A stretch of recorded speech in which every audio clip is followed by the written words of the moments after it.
महिला शक्ति, बात उसकी इज्जत पर आ गई है। और आप देख रहे हो, जानते भी हो अच्छे से कि नवाब सतपाल तंवर ने ना कभी झुकना या बिकना नहीं सीखा। ये गर्दन यूं रही है, यूं, और ये सीना चौड़ा रहा है। चाहे कोई प्रशासन हो, चाहे कोई सरकार हो, मेरे समाज पर, मेरे अपनों पर जहां भी अत्याचार हुआ है ना, ये सतपाल तंवर खड़ा नजर आया है। और अगर नजर नहीं आया तो आप बता दो भाई। राजस्थान, पंजाब, यूपी, हरियाणा, उत्तराखंड, गुजरात, कहीं भी, भाई मैं उत्तर भारत तो कह रहा हूं पूरा, कहीं भी मेरे अपने भाइयों पर, मेरी बहनों पर जब जुल्म हुआ है ना, जब जुल्म हुआ है, मेरे में कमी रही तो बताओ।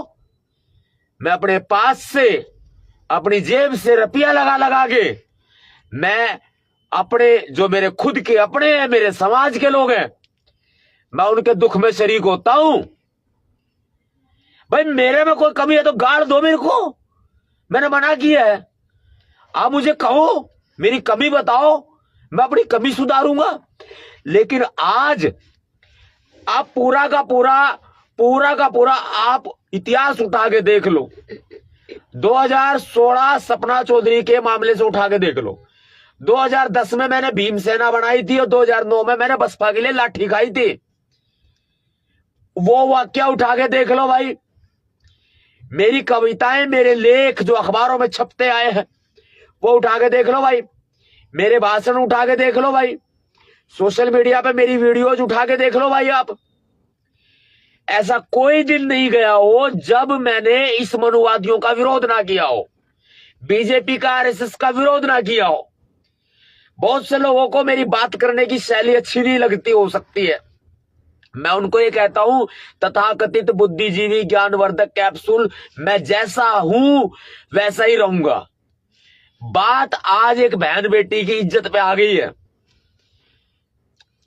भाई। आगे बढ़ने से पहले मैं आपको एक बात स्पष्ट कर दूं, बता दूं कि अपनी डायरी में, अपने मोबाइल पर, कैलेंडर में, आपके घर पे दीवार पे कोई भी कैलेंडर लगाओ भाई, नोट कर लो 3 जुलाई, 3 जुलाई बुधवार को सुबह 10 बजे राजधानी दिल्ली में जंतर मंतर। भाई मैं नवाब सतपाल तंवर, आज भीमसेना का चीफ, भीमसेना का प्रमुख, भीमसेना राष्ट्रीय अध्यक्ष, संस्थापक नहीं आपसे अपील कर रहा।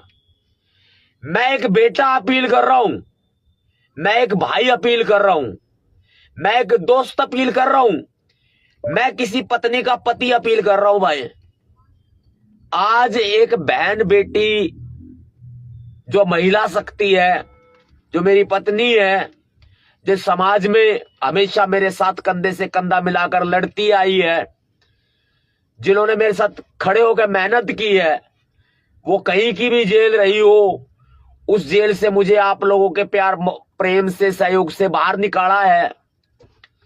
आज उनके पिताजी को उत्तर प्रदेश के मुख्यमंत्री योगी आदित्यनाथ ने जेल में डाल दिया है। बहुत से लोगों को मामला नहीं पता होगा, मैं मामला बता देता हूं। उत्तर प्रदेश, ध्यान से सुनना मेरी इस वीडियो को, और भाई इस वीडियो को शेयर जरूर कर देना। देखो मेरी अपील है आज एक बहन बेटी के लिए, मेरी अपील है एक महिला शक्ति, एक नारी शक्ति के लिए। ये नहीं कि वो मेरी बीवी है, ऐसा नहीं है भाई।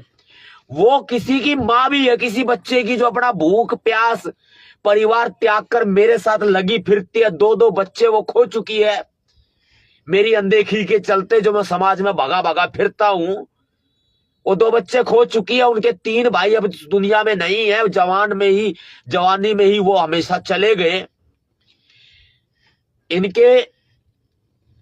इनके जो है भाइयों के 6 बच्चे हैं और 2 भाभियां हैं इनकी, यानी कि इनके पापा जी की पुत्र वधू, और उनके पोते पोतियां 6 लोग हैं। एक बुजुर्ग आदमी जिसकी उम्र 73 साल, जो कि हाई शुगर के पेशेंट, जिनको 2-2 बार हार्ट अटैक आ चुका है, जिनके किडनी का ऑपरेशन अस्पताल ने लिख रखा है आने वाली 30 जून को। हद की बात हो गई कि चांदपुर में, बिजनौर के चांदपुर में बाबा साहब अंबेडकर जी की 13 साल पुरानी प्रतिमा लगी हुई थी। उस प्रतिमा को जबरन धोखे से पुलिस ने तोड़ दिया, हटा दिया। फिर एक बात बताओ, मैं चांदपुर जाता हूं, मेरा संपर्क मेरे परिवार से नहीं रहता, मेरे माता पिता से मेरा संपर्क नहीं रहता। मेरे माता पिता ने अखबार में विज्ञापन निकाल के मुझे समाज के हवाले कर दिया है। मेरी मम्मी जी कहती है कि जी हमने तो समाज को सौंप दिया है, खुला छोड़ दिया है, जो मर्जी करो। मेरा ससुराल है चांदपुर में, बिजनौर चांदपुर में। आज आपको नहीं पता होगा, मैं बता देता हूं। मैं उनके घर कभी किसी शादी ब्याह में, किसी समारोह में मैं कभी नहीं आता जाता, मेरा कोई संपर्क नहीं रहता। अगर कहीं मुझे कोई प्रोग्राम में भी जाना होता है ना भाई, मैं अपना होटल ले लेता हूं या फिर मैं किसी धर्मशाला में पड़ जाता हूं, जैसी मेरी जेब गुंजाइश होती है वैसे ही। मैं उनके घर नहीं गया, मैं चांदपुर में गया, मैं सिर्फ गया बाबा साहब अंबेडकर जी की प्रतिमा पर फूल अर्पित करने के लिए। लेकिन वो कहते हैं ना भाई, किसी का भला करना सको, किसी का बुरा मत करना। लेकिन योगी आदित्यनाथ जी ने मेरी वजह से मेरे ससुर जी, मेरी पत्नी के पिताजी को जेल में डाल दिया। 8 जून को वो हॉस्पिटल में भर्ती थे देवबंद के, और 16 तारीख को उनको गिरफ्तार किया और पुराना मुकदमा दिखा दिया कि ये पुराना मुकदमा वहां पर, अब जहां बाबा साहब की अंबेडकर की प्रतिमा लगी हुई है, वहां 60 से ज्यादा लोगों ने वहां चिनाई का काम, जो कब्जा कर रहे थे ना भूमि के ऊपर, जो बाबा साहब अंबेडकर की भूमि के ऊपर कब्जा कर रहे थे कुछ मनुवादी आरएसएस के लोग, बीजेपी के लोग, उन्होंने तसले वसले उठा लिए, मारपीट करी उनके साथ में, 8-10 धाराएं फर्जी लगा दी अननोन लोगों के ऊपर, कुछ नामजद लोगों के ऊपर मुकदमे दर्ज कर लिए। 16 तारीख को मैं गया, 16 तारीख को पुलिस की आंख नहीं खुली। 16 तारीख तक, 8 तारीख से लेकर के 16 तारीख तक पुलिस की आंख नहीं खुली।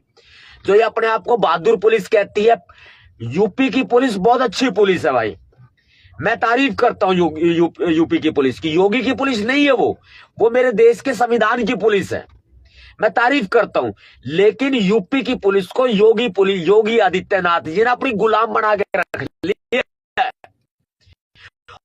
और इस गुलामगिरी को हम तोड़ेंगे मिल के।